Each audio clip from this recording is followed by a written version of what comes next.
Okay, welcome in to Beyond the Arc. I'm Bill Reiter. He's Brad Botkin. We've got a great show for you as we careen toward the end of the regular season. Final games are on Sunday. Play-in tournament starts next week. Good morning, Botkin. What's up, pal? How you Good doing? morning. Good, man. You? Living the dream, buddy. Living the dream. By the way, please subscribe to the podcast. Give us a 5-star review. You can also watch us live on YouTube. You can do that by subscribing there. You can also push the little notifications button, and you'll know when we're doing some extra bonus content. A lot of that coming up over the next couple months. We are going to, each of us, give a I don't know if you saw this, Brad, but we're going to give a dark horse team in the Eastern Conference just for the sake of argument. I think we all think it's going to be Cavs, Boston, but if one of those teams fail to make the conference finals, who is the team that could get in there and maybe even pull some kind of crazy, you would presume would be double miracle if a non-Boston Cleveland team made the finals? We'll do that. We'll do team of the night. But let's start here. Maybe we just go every other or sort of overlap here. The matchups in this crazy Western Conference picture. Best game of the night last night, or maybe the most important. The best game was Pacers beating the Cavs. But most important were the Grizzlies going down against the Timberwolves. Your Warriors now in the tiebreaker barely bump back up to that 6th spot. So there's all these different ways that the Western Conference could finish. Within reason, what are the ways you want this to shake out so you can get the matchups you want? So this is interesting. So let's start with the Warriors, who had that catastrophic loss to the Spurs. I mean, that shook up the whole 4-8 situation. And so now it becomes a question of, you're not a believer in Houston. I'm not.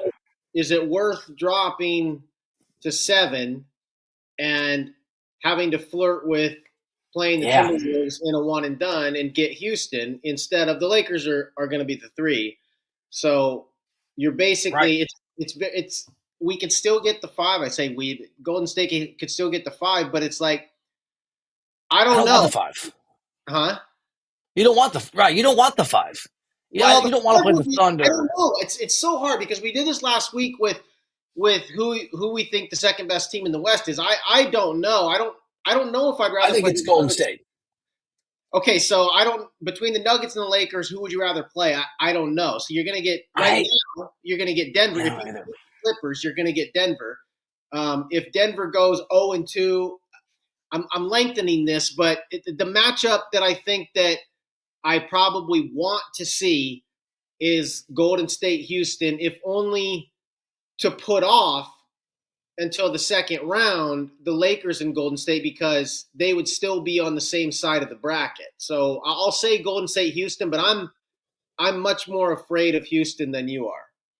As a thought experiment, I think it's really reasonable and interesting to talk about if, by the way, Memphis, Timberwolves, Warriors all qualify. Would you rather take the risk and play Houston? Now, you're right. Not everybody is aligned with me on this. Although I think it's I'm not on an island here. There's a lot of very smart people who think Houston can be great, and there's a lot of very smart people who think that Houston, great run, mediocre offense, no go-to guy, a little bit like way ahead of schedule, are vulnerable in a crowded Western Conference. Let's say that you do buy into the notion Houston's the most beatable team in the sort of early parts of the West and aren't the Thunder. I like the thought experiment. I don't want to risk losing that first play-in game. Yeah. You can lose to any of these teams, can beat any of these teams on any given night. So if you're the Warriors and you happen to fall to whatever, you slip up, you lose to the Clippers or something, and Memphis wins out. Their schedule's not easy the last couple games, but you're playing Minnesota. You can lose to Minnesota in the Bay easily. No question. And you're not only flirting with losing, but you're for an old team that's been on a crazy run. You know, they've expended a lot of energy to climb these standings. To not get the full week off or however long it is, to have to actually go through the play-in is another factor. All right, I'll give you can I throw a few of mine at you and you tell me if you like these or hate these or if you choose these? Yeah. I really want, and this could happen, I really want Oklahoma City to play the Timberwolves because I want Oklahoma City to be tested really early. And I mean, Julius Randle's playing incredible right now. He had a great game last night. And Minnesota is a pretty dynamic team, and they're pretty balanced. And Anthony Edwards, he is that guy in the playoffs. And I know that Shea is going to probably be the MVP. probably going to vote for Shea. I haven't decided yet, but I mean, I think that's probably the way it's going. But I'm not as who would you rather have in a 7-game series, Shea or Ant in the playoffs? I think I'd rather have Ant. Is that crazy? Oh man, tough question. I think I would. Oh God. I think he's the best. Yeah, he's going to be first team All NBA. Although of course so is Shea. Man, that is an almost impossible question. You can't. I don't think you have a wrong answer there. But yeah, I can see why you would say Ant. I mean, I think he's better defensively. He just seems to have that want. Not that Shea doesn't, but he does. No, definitely seems to have the want the moment thing. I don't know. He's got a Jordan Kobe vibe in the playoffs. It's just there's a swagger there. Yeah, he's tough. So I want that series. Yeah, I like that because, and I have no problem saying that I'm looking at all these matchups through the prism of Warriors. I'm in full fan mode on this. So I want Oklahoma City to be somebody to beat them before we have to play them. That's of course. If Minnesota everybody does can beat them, then I would love to see that. If not, I would love to see. I would love to see the Lakers fall to 4. Although I really think the Lakers would struggle against the Thunder. I don't think they have any way of consistently stopping Shea, and I don't think their offense would hold up over seven games against that defense. But if the Lakers could drop to 4, you could see Lakers Thunder in the second round. But let's say what would be fun right now for another thought experiment would be the Clippers fall to 6 and we get the LA series for 3-6. Again, through the Warriors prism, I'm very scared of the Clippers as well. And if I can put two teams that I don't think the Warriors would in any way have a cakewalk against, the Lakers. But is there a cakewalk? Get rid of one of them. No, there's not an easy series. There's not. There's really not. That's why, it's almost kind of stupid to start looking to who you think would be a better second round opponent for you. I mean, these first round series, right. You just mentioned Oklahoma City, Minnesota. You're talking about two, I think, obviously Oklahoma City and Minnesota is a bona fide conference finals team. Whether they make it or not, who knows? Right. But that's a conference finals worthy. They're a bona fide championship level team. And the thing is, this idea of experience in the playoffs over excellence in the regular season would be tested in a fascinating way because Timberwolves made the conference finals last year, right? So they're further on that ladder. Some people think you have to climb over the years. And the Thunder are maybe the best team in the NBA. They're certainly the best team in the Western Conference. So going back to that, T-Wolves have some experience. They've won some. They beat Denver last year. They have. Oh yeah. Am I right on this, Brad? And Aaron, correct me. I'm doing this from the top of my head because I had not. My sort of desired showdown for the Lakers is Lakers-Warriors because I just want to see that those two heavyweights go head to head. And the idea of LeBron and Steph, one of them not just advancing but having momentum in a 6-3 where you don't have to play the Thunder. So I'd feel real good about. I have Houston, Memphis is who I want to see. The winner of Lakers-Warriors is making the conference finals. I think if they play a 6-3, and so I just want that for both the thrill of the first round series and the excitement of one of those two all-time greats being in the conference finals. But if it's Lakers, both those teams against, let's say it's 2-7 Houston, Minnesota, and Minnesota wins, you would pick both the Lakers and the Warriors. So Minnesota, I would have to rethink it. I think you're right. Minnesota could win the play-in, and they could play Houston in the 2-7. Yeah. I'm taking the Warriors over the Timberwolves. Man, I don't know, man. That's hard. I hope Jimmy, I know he had 28 points the other night, and it's but I can't handle these 8 shots a game. He's so unaggressive on these finishes. I know he was like this in Miami, and I know the numbers. He'll ramp up. I know the record. Then I'm dying to see it. Up. I'm dying to see it. When I see it, I'll be as confident as you are in the Warriors. Until then, it's it's coming. We're leaning too much on pods, and he needs to be a star. Death, taxes, Jimmy Butler turning toxic, and playoff Jimmy. I mean, those are things you can just bank on at some point in life. I have the same confidence in the Warriors as you. As what I've actually seen with my eyes, I don't think we can win with him taking 8 shots. I just don't. Against every team in the Western Conference other than the Thunder. And I don't know if it's not the Thunder. Jimmy Butler is going to win you at least a single game in that series. Just on his own, going crazy, doing something.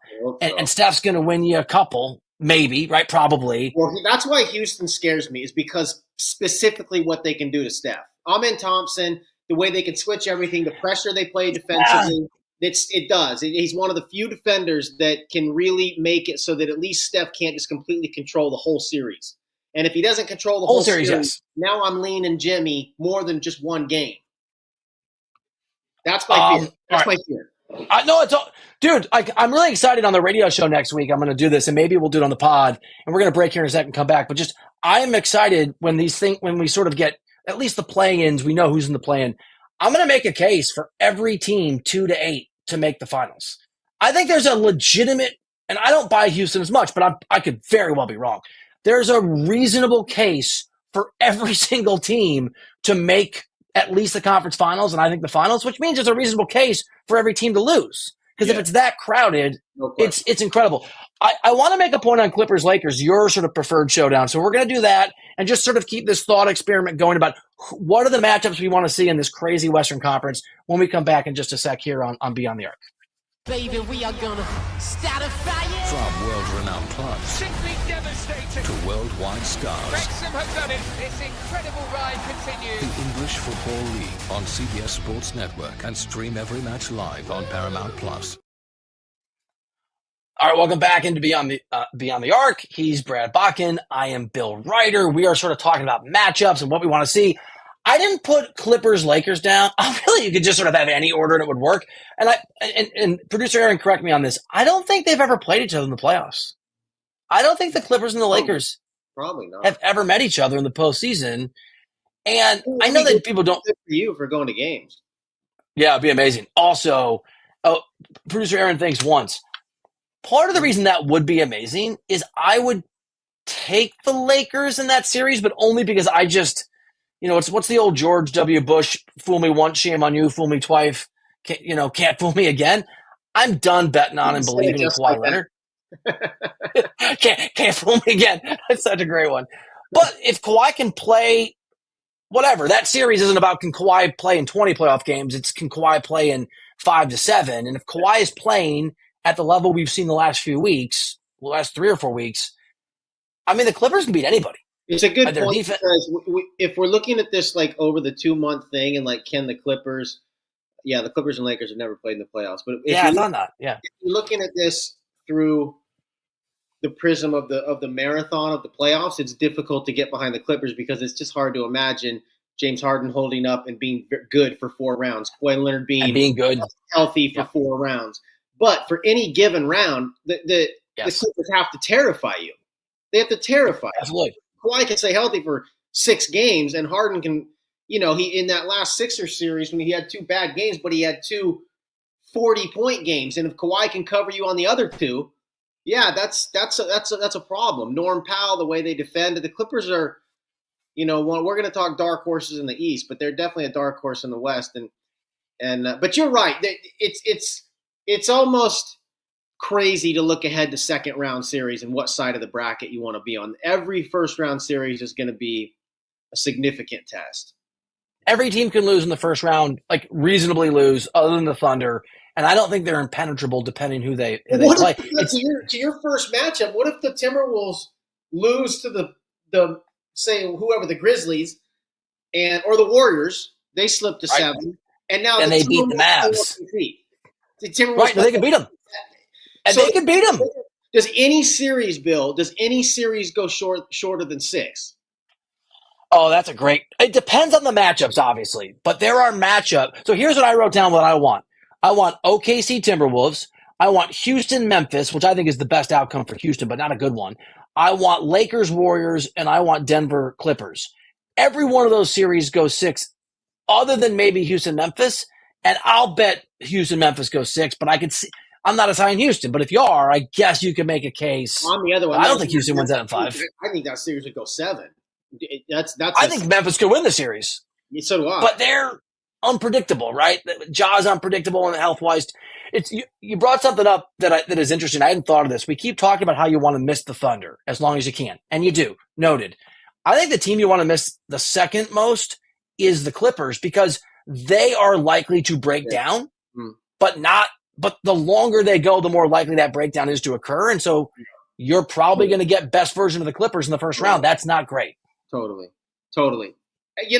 Every year in the playoffs, maybe this is just a thought experiment that I do for myself, and it certainly doesn't follow logical lines, but I tend to look at playoff series through prisms of what I'm not expecting. So every playoff preview you're going to see is everything that we've seen in the regular season, and they're going to say, whatever, such and such team can't shoot because that's what happened in the regular season, and such team can't defend because that's what happened in the regular season. I tend to look at series through things that I don't expect, like we're doing because we've seen in the past, but we have not seen the Jimmy Butler that we're talking about. So now we're evaluating the Warriors on what we think we're going to see from Jimmy Butler. And I do that, say like the Rockets, the reason that I like them is I don't just as easily say they don't have a go-to scorer. I realize over the long haul they don't. But they do have scores that scare me. And so it's the playoffs, though. They do. Though. I just think about the alternatives. I think about, I came into this series thinking Houston's offense was a problem, but for 4 games, Jalen Green went crazy, and Sengun averaged 26. But the playoffs are different. They are, but that's just how I look at things I'm not necessarily expecting because they can't. Okay.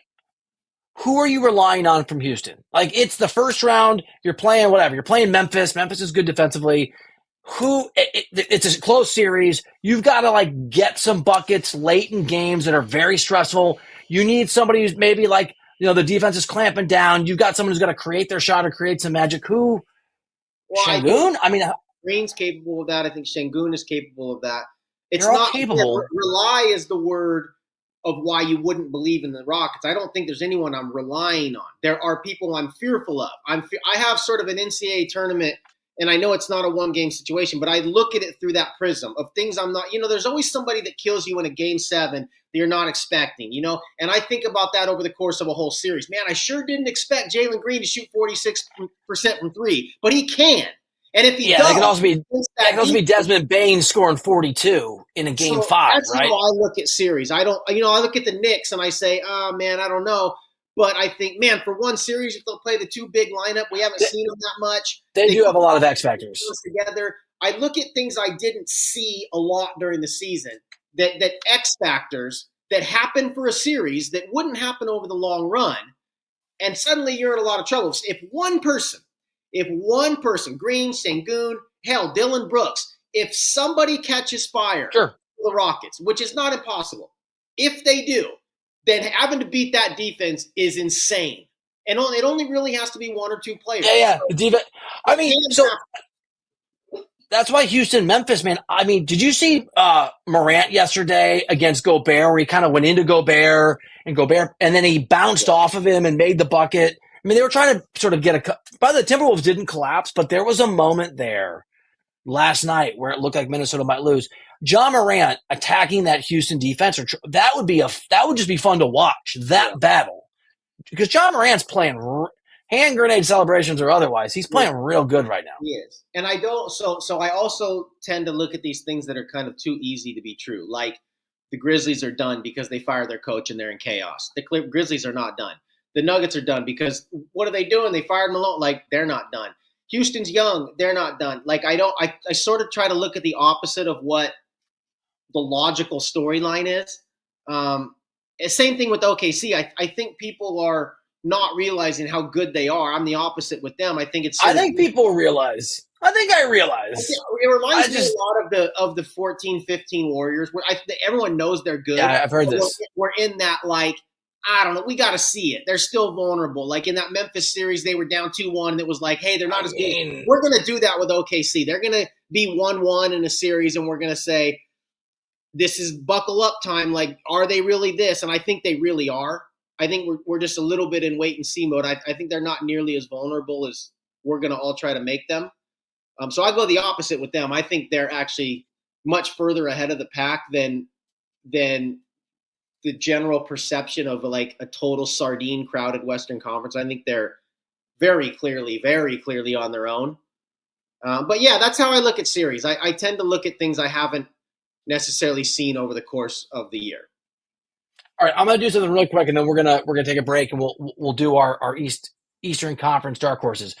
I'm gonna give you the bracket as I want it, right? And I want you to tell me who wins each series. We're gonna go through like your prediction of my bracket. In the East. Thunder in the West. Thunder, no. Timberwolves. Thunder. Okay. Denver, Clippers. Oh. I know. Clippers. Okay. Wow. Houston, Memphis. I think the defense wins it. Houston, Memphis. Houston. How many games is that? 6? At least. Try to put your fan hat away. Lakers, Warriors. Yeah, I would take the Lakers. That's why I don't want this series. Really? Yeah, I don't want this series. I don't think Oklahoma City, OKC against the Clippers, second round. OKC. Yeah, I think that one's easy. Houston, Lakers. Bill, I'm going to take Houston. You are. It's stupid. God, no, I'm not. The Lakers. No, Lakers, first Lakers, instinct. Are you sure? No, Lakers. It's me. Lakers, All right. OKC. Lakers, OKC. OKC, Lakers to go to the finals. Here's where, for everything I just said against OKC, here's where I know the flaws. I know everything I've seen, and I also know Luka in a playoff series, and I would take the Lakers. Man, Lakers Warriors first round could be for the finals. I think that's real. It could be being the the critical. Hell, Minnesota. By the way, OKC could be the finals. Yeah, they're crazy. 100%. They're crazy. The West is good. The pain on your face, dude, as you try to go through this. All right, he's Brad Bach and I'm Bill Reiter. So Brad, wait, I missed that. Can you throw that comment back up? So Brad has the Lakers in the Western Conference Finals, shaking my head. Yeah, I mean. Whoever only morale is, do not shake your head at the Lakers. You can disagree. Do not even think about shaking your head at the Lakers in the conference finals. There's no bad answer. The Eastern Conference is not as exciting, but we're going to pretend that it is by giving each of us are going to come up with a dark horse team. Can't be Cleveland, can't be Boston, who could, if one of those teams stumble, make a run. We'll do that when we come back next on Beyond the Arc.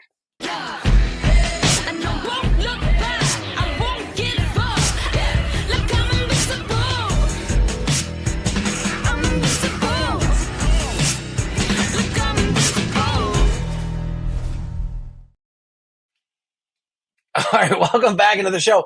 Dude, the confounding look on your face just speaks to how awesome the Western Conference playoffs are going to be. They're going to be awesome. I can't wait. I really want – obviously I want Steph because then we're going to have to – if Steph gets a fifth, man, we got to start talking like GOAT. We got to start talking – was he the player? This is my whole theory. This is my whole thing. If Steph has more rings than LeBron and, by the way, never team shopped, right? Never created what he won with. Didn't can you be the best player of all time if you're not the best player of your era? Nobody's ever – well, no, you can't. But you'd have to have the honest conversation if he's better than LeBron. You'd have to. But I don't think anyone would ever give it to him. For as much as people have come on board to celebrating Steph, I still think there's even if it's subconscious, I think there's still a contingent of people that just don't see him as that.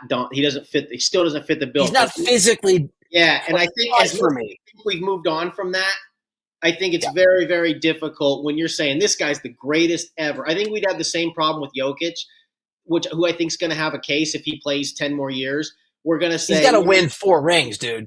Right, Jokic has got to win 4 rings to be in that. He's not, and we're also going to sort of always somewhat see him as an all-offense guy. Like he's not Hakeem, he's not David Robinson. We're going to say if we're talking about GOAT, we'll be happy to give him top 10. But if we're going to say GOAT, it's like he didn't defend. I don't think Jokic should be the GOAT. We'll say the same thing about Curry, but it would have to be a conversation. Curry's in my top 5 already, and I've had this conversation with people. Part of it is if you make a top 10 list or 12 or 20 list of all time, every one of those guys are physical specimens other than Steph. Yeah, I mean they look the part, right? Yeah, they are. At least Dirk's even 7 feet. So yeah, no one else even close. I mean, maybe maybe Bird, right? Like Isaiah Thomas is not on that list. I'm just trying to think of guys like At who least aren't. Bird's like 8, 6'7", 6 whatever he is. Right. And he just got he looks mean too, which I know that Steph looks like a baby faced teenager. I think Bird is. He is mean. Yeah. In a good way. Yeah, no, he's definitely mean. All right, dark horse teams in the Eastern Conference. I think we all think it's going to be Boston Cavs. I think Boston's going to advance to the finals, but I don't think that's a guarantee. It feels like a near lock. It's going to be Cleveland and it's going to be Boston in the conference finals in the East. But let's just say it's not. Let's say there's injury, or let's say somebody shocks somebody. Who's the dark horse? If you had to pick somebody else in the East, who would you pick? Well, Indiana's the hot team right now, and quietly last night the Knicks lost and kept Indiana in the mix for the number. We have the same team. But I would still say the Knicks. I just think from a talent standpoint, I think Indiana is going to be the answer here. But I just think, like I said, the way I think about things I haven't seen from the team, it's easy to say the Knicks haven't defended at that level, and I think that's going to be the reason that. And then the record against the good teams is terrible. So all this evidence would say no chance. But I just think at Brunson in a series, I think if the way you envisioned that team, where Bridges and Anunoby and Hart can defend at a Celtics perimeter level, which theoretically they should be able to, they haven't shown it over the course of the year. And then let's say Mitchell Robinson comes in and cleans up their rim protection. They play two big lineups that just catch a spark. I kind of think of all these scenarios and lineups that I haven't seen over the long run that I think they're personnel-wise capable of. That team would be the team that I would think of ahead of everyone outside of Boston and Cleveland. It's reasonable. And they're going to be the 3 seed because in order to not be, they have the tiebreaker over the Pacers. They'd have to lose their last 2 games. The Pacers would have to win them. Right. I've been beating this drum, but I'm going to go with the Pacers, and I'm just going to throw a few sort of a reminder and a couple of facts. They made a conference finals last year. I know that path sort of opened up for them a little bit, but they did. They have that experience. Since January 1st, they have the 4th best record in the NBA. And you're talking, that's a big sample size of games. They really turned around in mid-December. They had a sort of a lackluster start, and they kind of figured it out. They are 6th in offensive rating, which isn't a shock. But this year, 2025, January 1, they're 9th in defensive rating. They're 6th in net rating. They're deeper than people think. They aren't burdened with massive expectations the way that the Knicks are. The Knicks aren't going to meet them. But Leon Rose gave up a whole bunch of stuff to put together a roster to win now and didn't wait on Kevin Durant's now available or going to be, right? Other guy, Giannis might be available. So there's just this, they thought their window included this year. I think that pressure is real. I like the Pacers, man. I think they're beating the Bucks. They're beating the Bucks in that series. And that's even if Dame comes back. Well, I think they're beating the Bucks. Yeah. What's interesting is Milwaukee and Detroit play the last 2 games of the year. They play each other, and so Detroit can jump Milwaukee, and it would end up being Detroit if they control their destiny to do it. It would be Detroit, Indiana. I think I'd rather play Milwaukee than Detroit. I would too. Well, Detroit's house money. I mean, they could lose in 5, and it's been an amazing season. They're going to play loose. Yeah, and their defense is nasty. So, like, if anyone is going to survive on scoring 120 points, it might be a little more difficult against Detroit than it would be against Milwaukee. And you and I, Indiana's good though. I think they're the right pick. They're the right pick. We've seen more from them. Again, I try to be careful of the conclusions I draw about teams because of the regular season. I'm a firm believer that the playoffs are an entirely different situation. I will say this about the Pacers, and I think the Cavs are going to make the conference finals. But we spend a lot of time talking about how the Thunder haven't really advanced in the playoffs, and they're young, and they're okay, sure. What has Cleveland done with this group of Cavaliers? I mean, it's not like they've made a conference finals. It's not like they've been knocking on the door. I think they're going to make the conference finals at a minimum. But if I'm wrong, if Donovan Mitchell is more likely to be 9 of 27 than he is to go off for 48 points in multiple games, if, that high-powered offense meets a little bit of resistance against some good defenses, I don't know. It's the Pacers would play the Cavs. And what I'm saying is, of the 2 top teams in the East, Boston's not losing before the conference finals. No. If anybody is, it's Cleveland. And so if you're the Pacers, you're on the right side. You're on the correct side of the bracket for dark horse magic as well. Yeah, so everyone's doing the same thing with Cleveland that they're doing with OKC. It's like, and it's fair. Like, we haven't seen it, so you hold out this idea. Cleveland's really good, but there's this idea that may not even be wrong, but it's like, show me. And until you show me, it's a dangerous game to play. It's like when you used to try to play Peyton Manning can't win in the playoffs until he can, or Dirk can't win until he can, or Booker can't be on a good team until he can. Like, these things are 1 year away from proving you wrong. So it's like the people who said Tom Brady's done for 9 years, and then eventually I did that. Yeah, so it's Joker. Did you say Joker? LeBron before he won. Yeah, people have been doing it with LeBron too. So I don't really – I'm not looking at the Cavaliers through the prism of like, we haven't seen it yet, because I think it's a lot like the 14-15 Warriors. They're ready to win. But I don't okay. Go ahead. But they've also done it with Harden and with Embiid and with Paul George. I mean, sometimes it's real. Sometimes. Yeah, I think that those guys that you mentioned, I think they lose on their flaws, not on – because like they kind of had to take the steps, and they're not like, I don't think Embiid is a go-to player in the playoffs late round championship level, because I don't think he can see the court and manipulate double teams in the right way. He can get his. What was Harden's flaw? I mean, Harden at the peak of his powers. He doesn't shoot good enough. That's the bottom line. He's a volume shooter, and so when he stops getting all the calls in the playoffs, do you remember when he missed like 20-some threes in a row? I mean, he's not that kind of. I mean, he's not that bad a shooter. He just can't win. Historically, he's a 36% shooter. So same thing with Luka. It's going to flame out. You survive on volume over the long run, but for 4 rounds, to me, you're going to have a bad round where you go cold. And that's why I never believe – I think those are player flaws. I don't think it's just that, like – and mind you, Harden was ready to win until the greatest team of all time was in his way.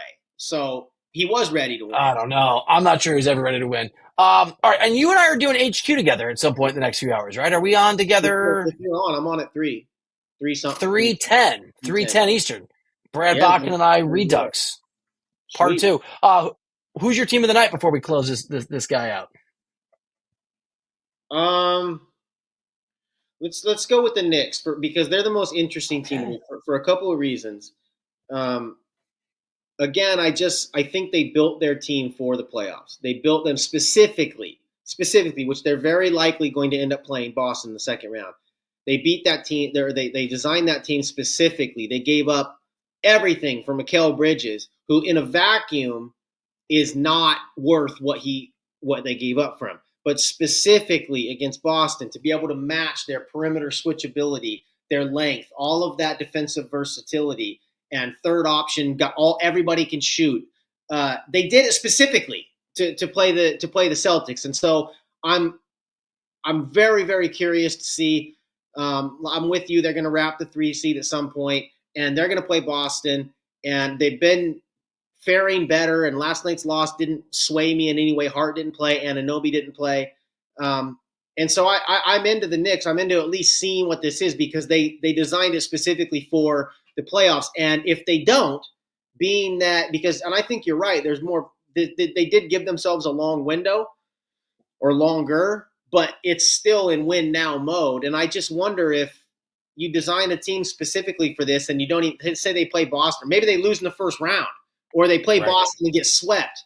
Is Thibodeau on the hot seat? Yeah, maybe.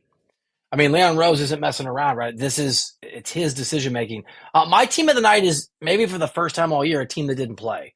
It's the Warriors, because they were the big winner last night in Memphis's loss to the Timberwolves. And they got to beat the Clippers on Sunday. So, right, I mean, and they've got Portland tonight, I think, if I'm doing that right. If they lose so, you should be Portland. You blow that, right. You lose, San Antonio, forget it. And they could. And they already lost to San Antonio. Crazy things happen. Jimmy might take 4 shots, so they could do it.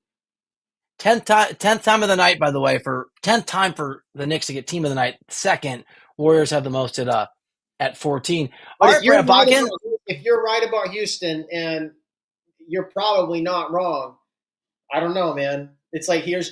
Did the Warriors really win last night? You're going to get the 6 now. I mean, here's your reward, the Lakers. I mean, I don't know. But it's a crap. it's a crapshoot, right? Like I just the problem is it's even if you were playing the Kings in the 7-8, there's no guarantee you're going to beat the Kings. There's absolutely no guarantee you're going to beat Memphis or the Timberwolves, whoever the other play-in team is with We you. just lost to the Spurs in a game that we had to win. Of course we can lose.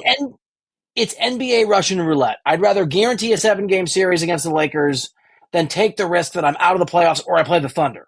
Right? If you don't win the 7-8. I would too. The thing was, before that San Antonio loss, we were 5 and had a real shot at 4. So now it's like between 6 and 7.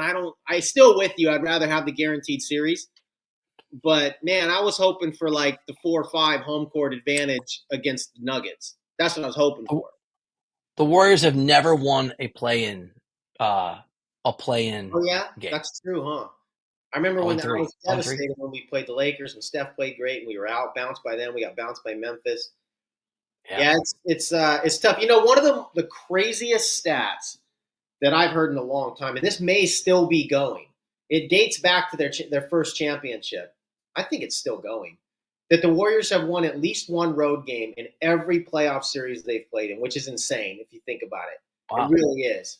They've won at least one road game, and that's crazy. It's hard to win, and that basically flips. If you're the lower seed, you got to get one win on the road. That is something that you talk about experience, like that knowing that you can go on the road and get a major win as a lower seed, which you're going to have to do. That gives me. What would be if the wheels come off? If they play the Thunder in an opening round, what is your percentage confidence they could win at least one game in Oklahoma City? Okay, put it this way, Bill. This sounds crazy, but I would rather play the Thunder than I would the Lakers. Because that is crazy. You're wrong. No. I am from a basketball standpoint, but I love the idea of being expected to lose. I don't think we're good enough to have the expectation to win that would be put on us if we played the Lakers. I think a lot of people would pick the Warriors. If we play Denver, they would pick the Warriors. If we play Houston, they're going to pick the Warriors. I think people are going to disregard seeds and say, nah, I'm not going against the Warriors. But the Thunder... You guys your numbers since the trade deadline, you guys are extraordinary over that stretch. I know, but with Jimmy Butler, you're extraordinary. 4 of those games matter to me. So we're I've heard this, but we're in different camps on that. But yes, they're a different team. They're a very good team.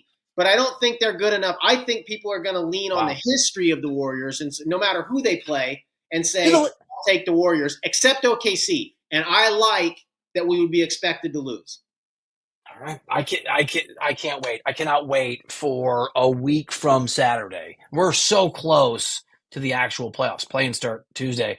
Brad and I are going to be up on CBS Sports HQ. What time is it? In about 2.5 hours. Come hang out with us over there. Thank you as always for watching the show. We'll be back on Monday doing it again. Please make sure you download, subscribe, go to our YouTube page and push the little notifications button. Leave a comment on something we said. Thank you as always for hanging out. We appreciate you, and we'll see you back here on Beyond the Arc on Sunday, live show Sunday.